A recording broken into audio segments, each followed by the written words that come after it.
मालिक, तुम्हारी लीला समझ में नहीं आती। तुम ही आंखें देते हो और तुम ही आंखें छीन लेते हो। तुम ही जबान देते हो और तुम ही जबान की बोलने की शक्ति छीन लेते हो। तुम ही इंसान के होंठों तक निवाला देने वाले हो और तुम ही उसे छीनने वाले। ऐसा क्यों मालिक, ऐसा क्यों? अपने माँ बाप से बच्चे को बिछड़वा कर कौन सी लीला करना चाहते हो? कौन सी परीक्षा लेना चाहते हो तुम मालिक? रहम करो मालिक, रहम करो। अपने इंसान पर अपनी कृपा की वर्षा करो। तुम्हारी दुआ के लिए तुम्हारा इंसान तरस रहा है। उसकी प्यास बुझा दो मालिक। तुम्हारे दर्शन के लिए वो व्याकुल है। उसे साक्षात्कार कराओ मालिक, उसे साक्षात्कार कराओ। तभी तुम्हारी इस बनाई दुनिया में श्रद्धा, विश्वास और आस्था की फसल उगेगी। हर कोई अच्छाई और सच्चाई के मार्ग पर चलेगा। यही चाहते हो ना मालिक तुम? हाँ, सबका मालिक एक। मालिक, तुम्हारा इंसान कोशिश करता है मान सम्मान पाने की, ऐश्वर्यशाली होने की, वैभवशाली होने की, पैसा वाला होने की। वो पैसे को अहमियत देता है मालिक, लेकिन तुम्हें नहीं। उसे न तुम्हारी आस है न तुम्हारी प्यास।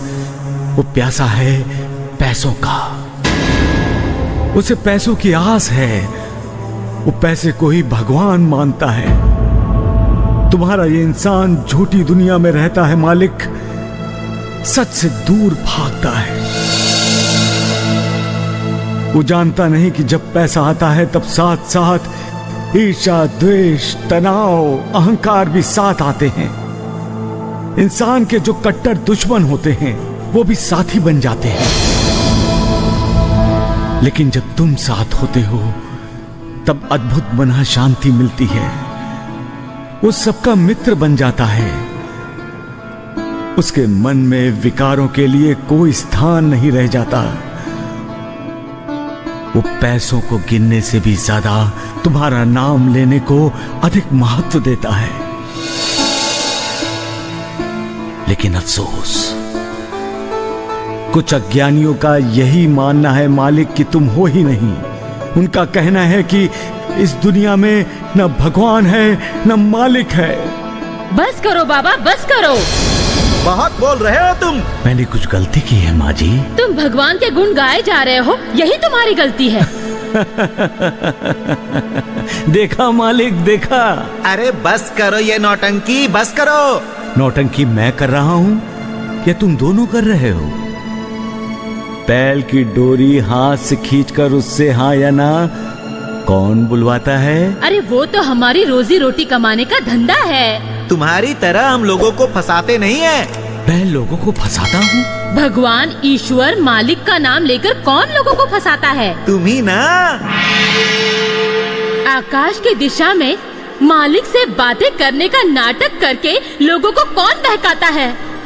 देखा मालिक, देखा। तुम्हारे राज में मुझे क्या क्या सुनना पड़ रहा है मालिक।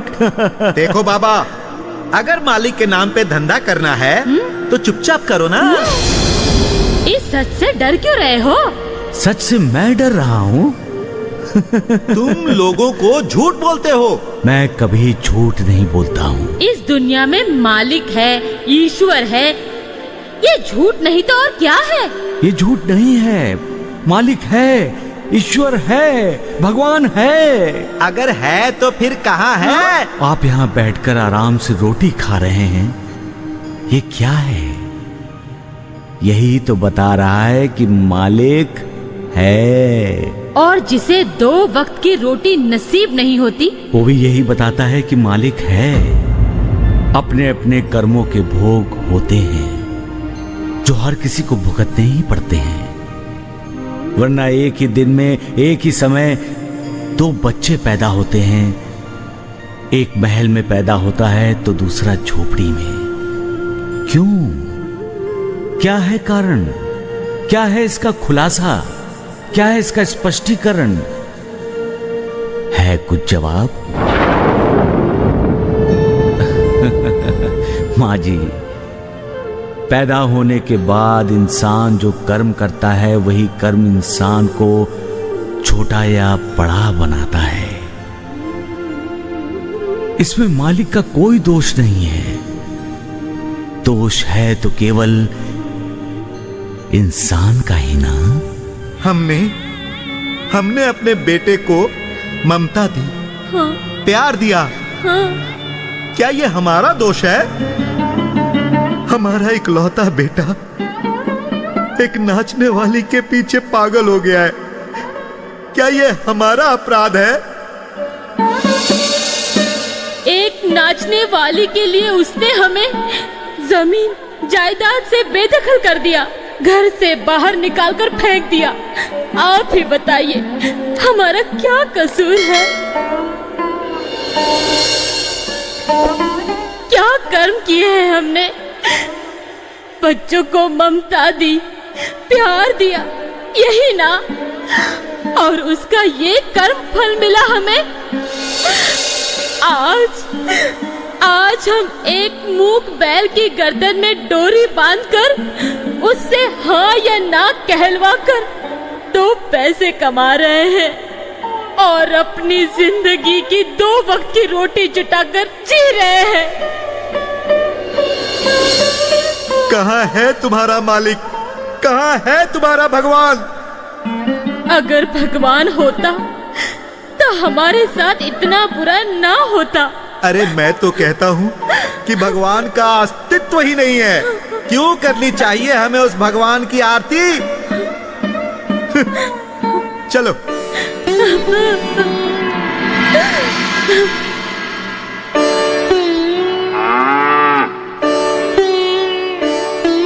मालिक, तुम्हारा इंसान तुमसे नाराज है।